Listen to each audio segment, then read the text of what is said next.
Bonjour et bienvenue dans Entreprendre avec équilibre, le podcast qui t'aide à créer ta vie d'entrepreneur en pensant à ton bien-être. Pris dans nos projets pro et le rythme palpitant de la vie d'entrepreneur, parfois on s'oublie.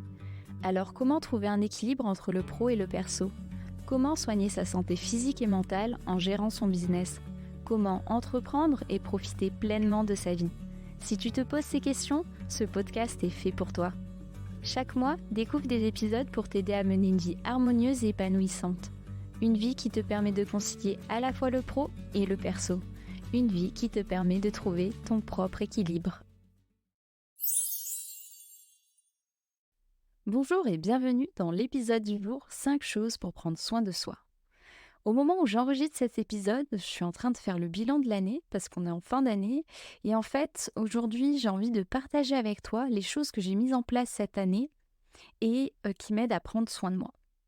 L'idée, c'est que tu puisses venir piocher des choses qui, toi, peut-être t'intéressent aussi et que ça t'aide peut-être aussi dans ta réflexion de comment le mettre en place.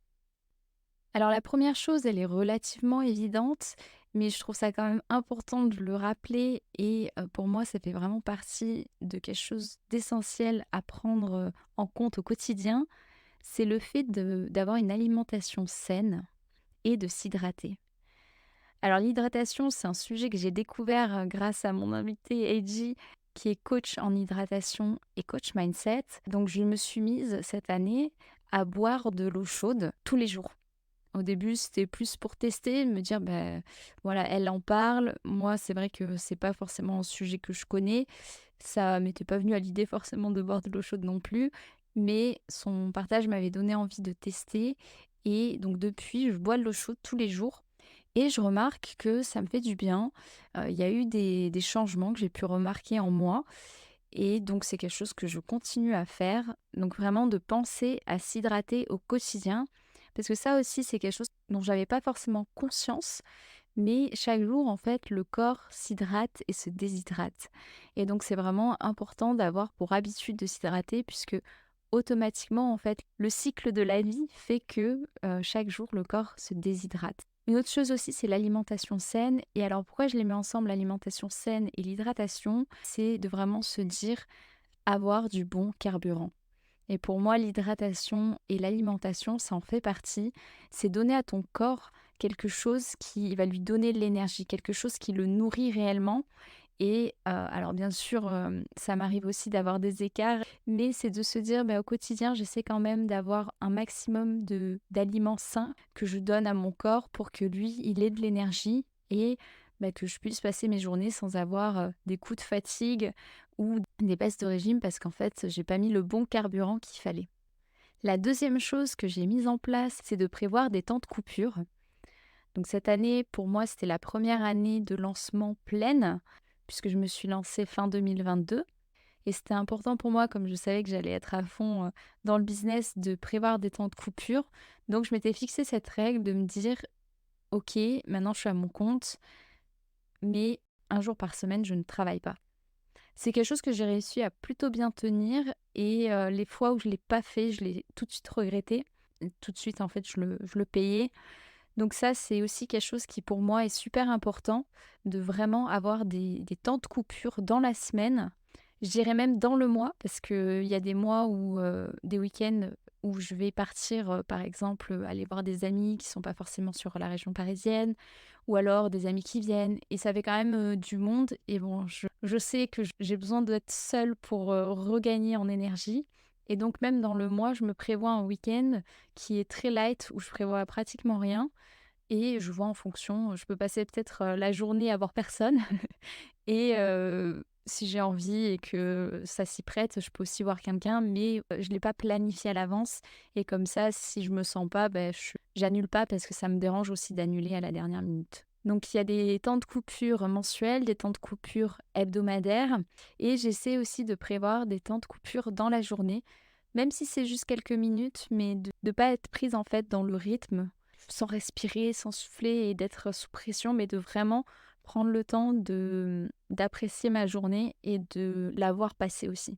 Une autre chose que j'ai mis en place très rapidement, c'est le fait de préparer ma semaine le dimanche soir.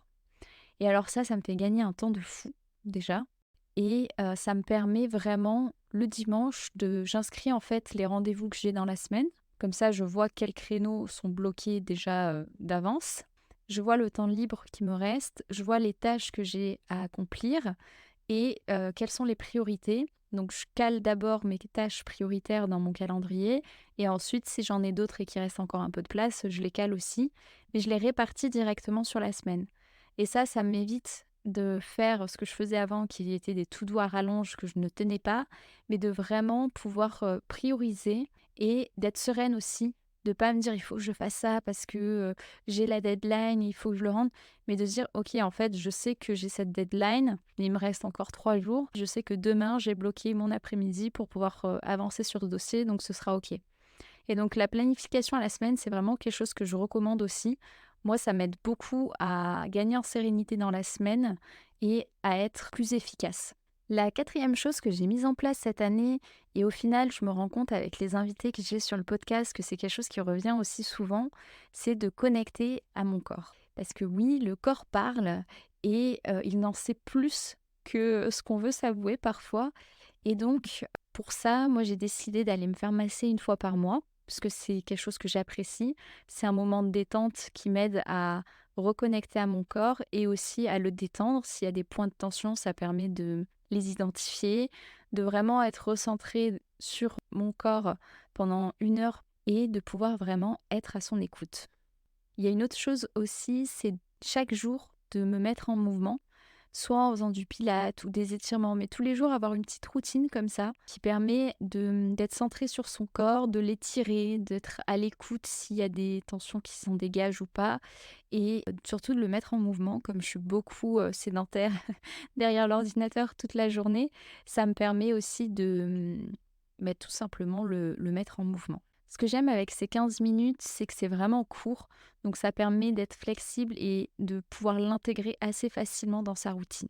Cette année, j'ai aussi testé un programme sur 6 semaines de renforcement du dos qui arrivait, c'était, une coïncidence si on peut dire, où, donc j'ai été bloquée du dos et il y a quelqu'un qui proposait ce programme-là, donc je l'ai suivi et ça aussi j'avais trouvé ça top. Alors depuis, je l'ai pas, maintenu, mais je me dis c'est quelque chose, je pense, qui pourrait être pas mal de régulièrement peut-être avoir des défis comme ça en faisant un peu plus de sport que d'habitude, où là il y avait pas mal de gainage, d'exercices comme ça, de pousser aussi un peu plus loin parce que ça faisait vraiment beaucoup de bien et de retrouver aussi cette, je sais pas si toi qui m'écoutes, tu fais du sport, mais quand tu fais le sport, il y a toujours, un moment où tu te dis: «J'en peux plus» et tu as juste envie d'arrêter et quand tu te pousses un peu plus loin et que tu arrives à tenir, il y a ce moment où il y a un déclic et où en fait, d'un coup, ça paraît facile à nouveau et tu repars pour, un autre cycle et à la fin, tu es super content parce que tu as réussi à te dépasser et tu te sens super bien, quoi. Donc il y a ce côté-là que j'apprécie dans le sport plus intensif, on va dire, sur des périodes plus courtes par contre. La dernière chose dont j'ai envie de te parler, c'est la méditation, puisque je me suis mise à méditer cette année et ça m'apporte vraiment beaucoup de bienfaits. Donc pour moi, ça a été le fait de méditer tous les soirs 10 minutes par jour avant d'aller me coucher. Je m'allonge, je suis dans mon lit, j'ai une musique et une méditation guidée parce que ça me plaît de le faire comme ça. Et ça, je remarque que vraiment ça joue sur ma qualité de sommeil et ma capacité aussi à m'endormir plus facilement. Donc ça, c'est vraiment une habitude que j'ai réussi à mettre en place et que j'apprécie chaque jour et tellement que là, j'intègre aussi le matin de la méditation, juste quelques minutes. Alors ça dépend, parfois c'est des méditations guidées aussi ou alors, des fois c'est juste de la musique et ça me permet d'avoir un réveil plus en douceur et de me donner aussi une intention. Si tu as écouté l'épisode, avec Francky sur la méditation, tu sais de quoi je parle. Mais d'avoir aussi une intention pendant la méditation, c'est quelque chose qui me donne de la force. Donc ça aussi, c'est quelque chose que j'ai mis en place et que je continue à maintenir parce que ça me fait beaucoup de bien. Donc voilà, si je résume les 5 choses que j'ai mises en place, c'est l'alimentation saine et le fait de s'hydrater, première chose. Le fait de prévoir des temps de coupure, deuxième chose. Le fait de préparer sa semaine le dimanche soir, troisième chose, le fait de connecter à son corps, quatrième chose, et le fait de méditer, cinquième chose. Aujourd'hui, c'est un épisode un peu plus court, mais j'avais envie de partager avec toi ce bilan de l'année 2023 et des choses que j'ai pu mettre en place en me disant que peut-être toi, tu as envie de tester certaines de ces choses, de piocher dedans pour mettre en place dès à présent des choses qui pourraient te correspondre à toi. Merci pour ton écoute. Si cet épisode t'a plu, je te laisse le partager autour de toi pour le faire découvrir aux autres et lui mettre 5 étoiles. Prends soin de toi et à bientôt.